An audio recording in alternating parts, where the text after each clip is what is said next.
এখন চলে এসছে আজকে বাবার মন্দিরের সামনে। আমাদের পাড়ায় দেখুন মন্দিরটা, দেখুন মন্দিরটা কত সুন্দর মন্দির। আমাদের ভোলে বাবা আজকে শিবের উপোস, শিবের রাত্রি, তাই আমার কাকা মন্দিরটাকে কত সুন্দর করে সাজিয়েছে। দেখুন দেখুন আমার কাকা ওখানে দাঁড়িয়ে আছে। কাকারি বাড়ি, কাকারি মন্দির। কাকা প্রতি বছর না এবছরও শিবের পূজা করেছে। দেখুন কত সুন্দর করে মন্দির, বাবা ভোলানাথ বসে আছে ওখানে। আজকে শিবরাত্রি, প্রতিবারই এখানেই শিব মন্দিরে পুজো হয়, এখনো পুজো চলছে। ওখানে ব্রাহ্মণ ভিতরে চলে গেল, আমার কাকা দাঁড়িয়ে আছে এখানে। দেখুন এখনো পুজো হবে। এখন কত পর পুজো হবে কাকা? এখন হ্যাঁ, আর এক পর হবে 6টা 9টা 12টা 3টে। হ্যাঁ, এখনো লাস্ট পর্ব চলছে। তিনটে পড়বে। প্রতিবার নেই, এবারও কাকা পুজো করেছে ভোলে বাবার এই মন্দিরটার নাম কাকা বলতে পারবা তোমরা? বাবা বৈদ্যনাথের মন্দির।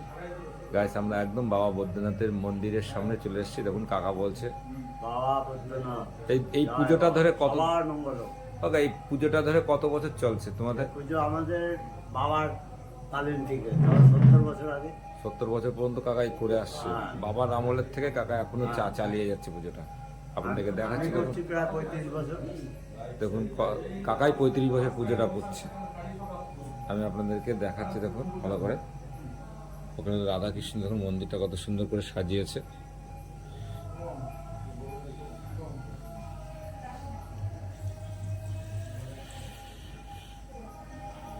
এখানে এখন কীর্তনের গানের লোকজন আছে। এখনো কীর্তন চলবে নাকি কাকা? কি কীর্তন হবে? এরপর আর একটা কীর্তন হবে, তাই তো? এখনো কীর্তন চলবে, সারা রাত ধরে কীর্তন হবে। আপনারা কোন জায়গা থেকে এসছেন? হাবড়া থেকে চলে এসছে কীর্তন।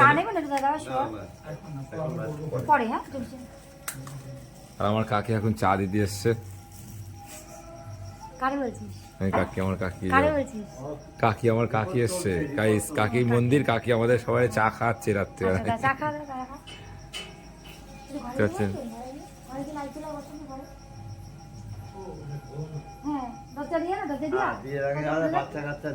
বাচ্চা কাচ্চা তো নতুন ঘর ভর্তি করেছে তো